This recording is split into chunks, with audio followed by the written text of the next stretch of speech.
Okay, I think we can get started now. And hello, everyone. Welcome to Office Admin Community Call of November. And good morning, good afternoon, good evening, according to your different time zone. And today we have two topics on our agenda. It is about Word API update and also Excel API update. So the presenter of today will be Wang, who is a principal product manager of Microsoft, and also Adrian Wu, who is a senior product manager of Microsoft. Okay, so let's get started. Okay, so Yun, would you get started and feel free to share your screen? Sure. Can I take the control? Yeah, sure. Okay. Um, so hello everyone. My name is Wang Yun. I am the product manager for Word Accessibility. Today I will give you several updates about the APIs. The first one is related to the um, the very first requirement set that we will target for Windows and Mac only. So as you may already know that previously when we shipped the Word APIs, we aim to support all the platforms, including Windows, Mac, iPad, as well as Word Online. We will continue stick to that strategy. However, because we hear from you that you want to have some of the APIs to be landing faster, especially basing on the case that many of you and your customers are basing on are using Word desktop in most of the cases. So we decided that we can ship the desktop only APIs faster. The reason behind is that, as you may already notice, that there are feature gaps between Word Online and Word Desktop for now, except waiting for those native feature gaps to be completely filled. We would rather to deliver the APIs for those platforms that already support those features first. But this doesn't mean that we will not continue supporting cross-platform strategy. There's no change for that strategy. The difference here is that we will increase the API ship speed and velocity with supporting the specific platform first.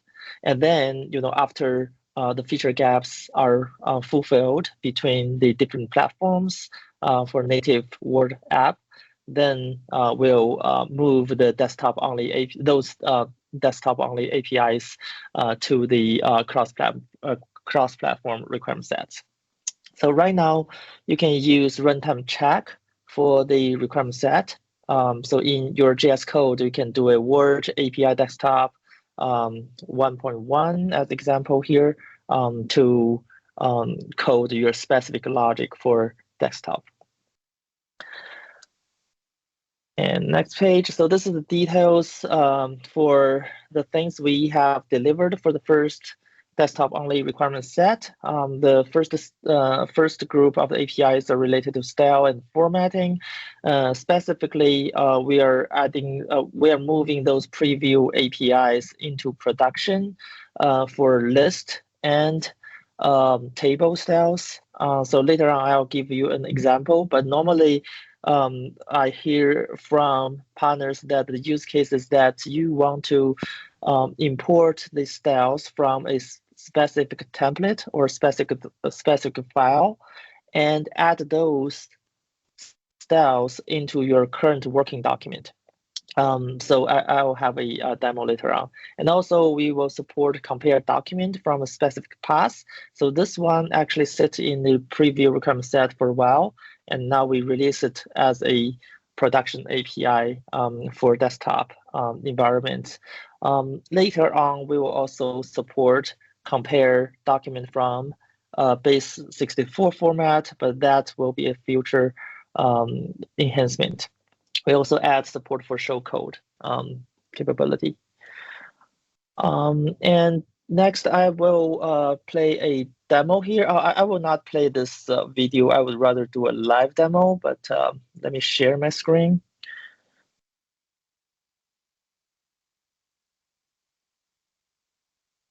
Can you see my screen? Yes. Yeah, okay.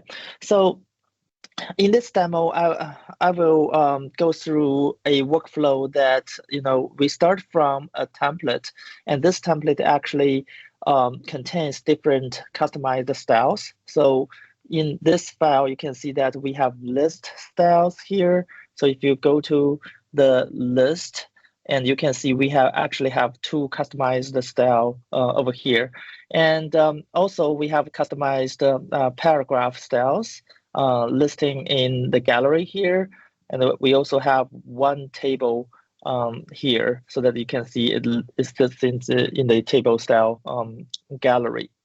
So what we are going to do is that, let me open up a new document.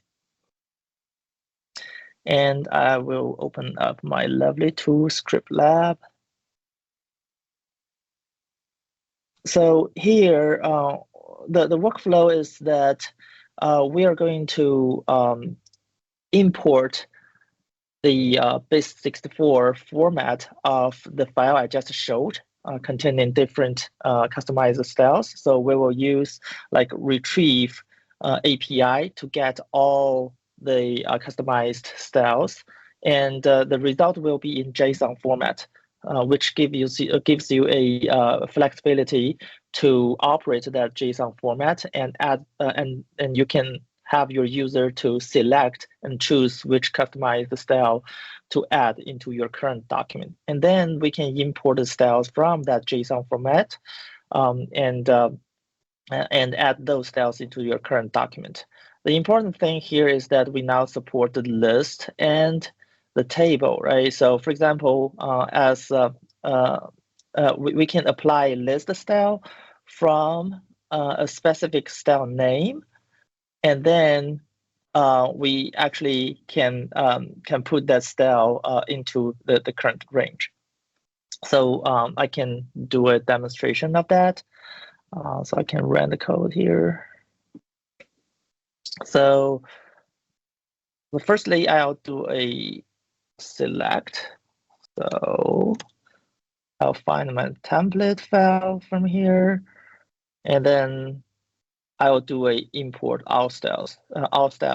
So right now underneath, we get all the customized style from the file I just showed. So there are actually 4 styles over there. And after this operation, again, in the code, you can get a complete JSON file for all the different properties of these styles, but also from the file here, if you go to Home tab, list, oops, let me see, the styles are 6, yes. And if you go to, where am I list here? Yeah, why it isn't here?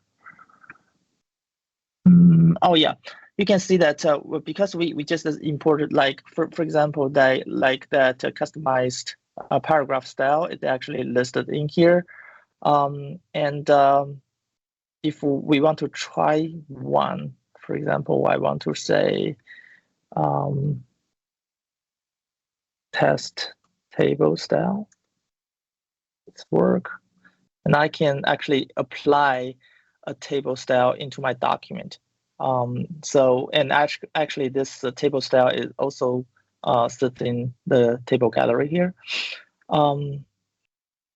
So this is actually the flow I want to demo for the first part. And next one, besides the desktop only requirement set, we will also release a cross-platform requirement set in the coming weeks. Actually, it will be available around Ignite timeframe. The major enhancement here is that we started to support drop-down list and combo box to help you to better structure your document. Actually, they provide predefined options for you to control the data that you want your user to input in your document. There are several new classes and objects here. I won't go through them one by one, but I can also provide a demo.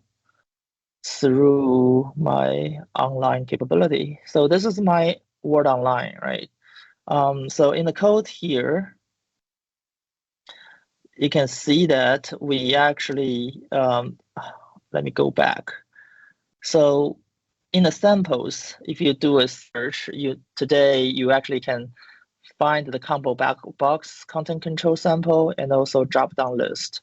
So we already have those two samples there. So you actually can insert drop-down list content control as example. From here, we have the range selection, and we just insert a content control with drop-down list um, type. And you also can add items into the drop-down list content control. In this example, we firstly find the specific content control what we want to operate on, and then we choose to add items inside that content control. I can just run this example. For example, if I want to add something here, I say insert. So you can see there is a drop-down list over here. Let's see if it is, I can add something over there. Select this one, and I do a test, add items. You can see that a item has been added into that content control. So if I go to the drop-down here, you actually can see that. So we support remove as well, of course. So hopefully this can help you to better manage your documents. And coming next, so these are the candidates for our future releases. We're still adding things. As you may already know that from the very beginning of this year, we increased our API shape cadence, which means that in each requirement set, you will see less APIs, but you will see more requirement sets. So here are the candidates. You may know that, and we will add more into this list. So if you have new requirements, please let us know so that we can make this list richer. Okay, that's all from me.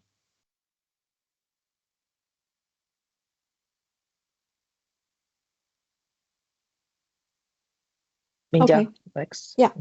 Thank you, Ying. So I think next part will be agents and about Excel API update. So Adrian, would you share your screen? Hello? Okay, no problem. I was thinking about taking over. No worry. Yeah. So please wait a second. Oh, okay, so can everyone see my screen right now? Yes. Okay, cool. Please wait a second.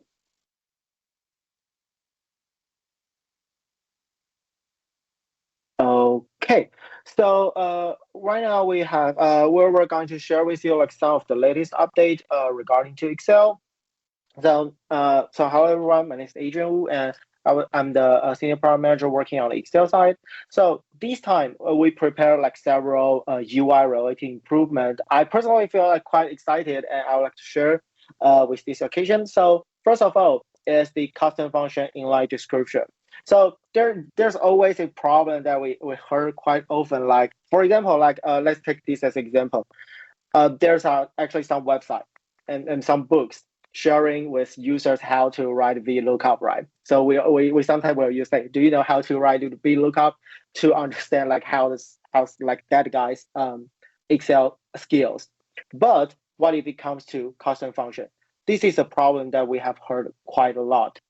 And so right now we have implemented a new capability that just like the first party features, this time when users they are keying their custom function on web, there will also a this card jumping out and sharing with users how to use that custom function correctly. And what's best of all is that for most of the custom function developers, they don't actually have to do anything, because here we provide a simple code that if you have properly configured this part of the node, actually there will be a service that getting this part of the data translated into the beautiful card. So there are several features. First of all, you can write up the customized description to your custom function, and also you can have the parameter. You can set up the parameter, and also you can provide a helpful link. So, for example, user click here, and that the user can guide it to your complete document. We do believe this should be very helpful, considering like a lot of users, they might not have the full understanding to the custom function that we have built. We believe with this feature, we can users, they don't have to jump into any other places, and they can start focusing on what they're working. So we recommend like all the developers who are using custom function, if you have configured this part of the node, then you should be able to get this functionality for free. If not, and please follow the document here and see if this is the feature that you believe can help you elevate your experience to the next level. And this is the next feature we're going to share. This is the API. So as you may know that Excel, we are adding like new capabilities from year to year, and there's a capability inside insert is the checkbox. So right now in the Excel cell, each of the cell you can set it up as a checkbox, and users can interact with it. And we have been asked like quite a lot of time, like saying, hey, do we have we would like to build a checkbox into our add-ins, but do we have a API? In the past we don't, but right now we have it. So this is the API, and we have prepared several code samples. This is how you can configure. You can set a checkbox into the sheet, and it can actually fulfill like a lot of different scenarios. For example, users, they can use the Excel as a setting panel. For example, like this, you can if you are running some like RPA program, your users, they can leverage the canvas and say that, hey, I would like to apply the role ABC, and they can use the checkbox just like they're using a kind of like a web based software. So we do also believe this can bring like a very convenient interaction. And so this is another feature we would like to share here. And the last one, and this before we get into the last one, I would like to share like some special thanks, because we know this is a highly asked features. Like throughout the technical community, we have heard like many our developers are asking like, hey, when can you start to support rich text? And also from the GitHub, we have also received like several asks. And so thank you for the suggestions, and we have already make it happen. And so here we provide some code example. If you are interested, you can take a screenshot and then put it into your script app, and you can see how it runs. So here, basically, if we're looking to code, there are several things we're supporting right now. First of all, we can check on the font, whether it's bold, and change the color, and also the size, italic, etc. So these component right now can be properly configured in Excel, so you can make this part. This is actually how it runs and how it looks like. So in the past, you cannot use your add-in to build up such different styles, but right now it can. And for some real case scenarios, not only we can set up the rich text, we can also read the rich text. So imagine that when your users, they might, for example, they might highlight some specific words in their cells, or when it comes to deficit, in most of cases, we will turn it into a red string, right? So with this functionality, we can also read the data, read the rich text data from users canvas, and then we can move on to further control. So this is another new capability. And this is things like this is actually the what we learned from the community. So here in this occasion, we would like to say thank you to the community for continuously helping us to identify the right feature to implement.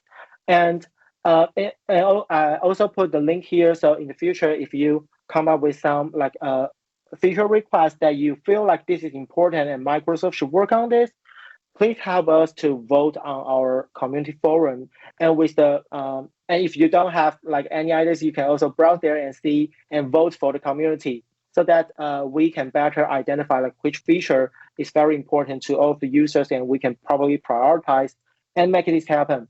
So thank you. And the last part is that um, as most of the like many of our developers, they had a commenting at first, and they're thinking about to move into JS. We noticed that there from time to time there might be some conflict when they are trying to make this change. But these days, we're identifying a new technology where we may able to provide a fusion mode, which means if you have a if you have a commenting and there are, for example, like 10 features on that ribbon, we can provide a technology that users are still using the same commenting, but after your JS add-in installed, part of the UI, for example, like the 10 buttons provided by commenting, like 2 of them or 3 of them can be replaced by JS add-in. And since JS add-in, they can dynamically update it. So this, we believe, should be able to provide a very smooth transition experience for users who might considering to build up JS from their existing comments. This is the idea that we're trying to identify. And as this might be a little bit complicated, so we do want to hear your scenarios. So here we would like to ask help from all of you. If you happen to have a commenting and you are also build up a JS add-in, and if you think there might be some like cool scenarios, you think like this tool, this technology can provide help, please help us to fill in the forms, and we will contact you as soon as we got this information. And we would like to ask for your help so that you can share with us what's your expectation to this technology, how this can help you build up a better transition experience. Yeah. So these are the key sharing for the Excel part today. Yeah, and I think probably we can get back to Mingjia. Yeah, thank you, Adrian. So back to me.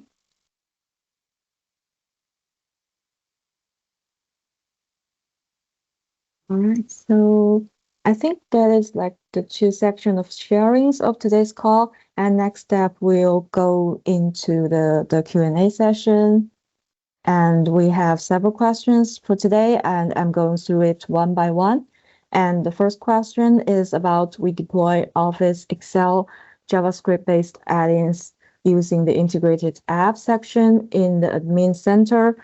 And whenever we deploy a new version, it is unclear to us how and if we can have the updated add-in reflected on users' Excel client. And I think the question is that what can we do to automate the process of getting the updated add-ins reflected on the user's Excel clients on Windows and Office 365? And the answer to this question is that currently in our mechanism, all add-ins are loaded when the application starts, and due to resource management, the app will not continuously check for new add-ins. And it would also need careful consideration if we were to provide such an API capability for add-ins to update add-in registry, as this would also terminate the current add-in session. But this is doable, so please help us with the new feature request in our tech community so that we can put that in our backlog and prioritize it properly based on your voting numbers. Okay, so this is the next question, is that does any documentation exist on the format and pattern used for MS Graph SharePoint add-ins? And So the answer is that you can check this document link so that you can find the information related to Graph API and the IDs to get data you need. And the next question is about Outlook. So we are developing an Outlook add-in that also must cover mobile devices. The extension point mobile message read command service exists on mobile that results in app more than add-ins can opened while reading an email. To fulfill our requirements, it must be possible to open apps and more than add-ins while composing an email. I think I see that in this chat channel, and here is an answer from our product team, and you can check this link to see if these are the events that can fulfill your need, and if not, you can also submit your question to GitHub so that the team can reach out to you to understand more about your use case. And also you can leave a message in chat if you're in the call and I can help you connect. Yeah, so is anyone else not seeing anything? So can you see my screen? Yes, we can. Oh, I can okay. see So yeah. So if you can now see, you may try to drop the meeting and rejoin. Okay. So next question is that we have Outlook add-in interacting with user on added message. This is working well for Windows, but Outlook Mobile it does not work. When do you support dialog add-in message for Outlook Mobile? So for this question, the product team have some items in the backlog that may be related, but we would like to learn more about your use case to help us better understand the scenario you're talking about. So please submit this question to GitHub so that the team can reach out to you, and also you can still leave a message in chat, and I can help you connect with the product team. Right. Okay. So the next question is that there are a few Outlook performance issues and bugs open in Office.js and no answers on investigation or current status. So for this question, generally that we would like to learn more about that the open bugs and issues you're talking about. So it is better that we can get a list of the issues you're talking about. And also for the GitHub forum, our team will frequently monitor those issues and triage bugs there. And in the meantime, we are sharing these two links so that you can keep an eye on those links and stay current on what is coming in the new Outlook. Okay. So for the next question is that I want to know whether there is any workshop by which we can understand Office.js flow and can contribute to new features to Office.js, which can help us to maximize the productivity. And the answer is that we don't currently have a workshop, but you can check all the resources we provide at the end of the community call. And that is like what I'm going to talk about in next slide. And for new feature requests, please submit to them to our tech community, and team will frequently monitor it. All right. So next would be, if you're new to Office add-ins, you can check this resources of our documentation, the quick starts tutorials, and also the script lab to check our API capabilities and play with the code. And also you can check our sample galleries here and also join the developer program and see the Office script documentation here. So these are all the resources that can help you get started to learn about how to build an Office add-in. And again, if you meet questions or like technical questions or any product bugs, please feel free to submit an issue in these 3 links and to see if there is an answer to your question. And if you get a new feature request and ideas, you can submit it to that tech community forum, like in this link. And also you can send a smile or form inside app. All right. So if you are building a solution across Microsoft 365, you can also check this related community calls to see if there is any useful resources or recent updates to see if that is related to your requirement and solutions. So please feel free to check all these links. All right, so I think that is all for today's community call, and the recording will be available on our YouTube channel in a couple of days after this call. And you can also follow us on Twitter. And the next call would be December the 11th at the same time. And agenda would be posted at the week of the community call. So if you have questions, you can submit the questions through this survey link. All right, so thank you everyone. Thank you for joining and have a good rest of the day, and we'll see you next month.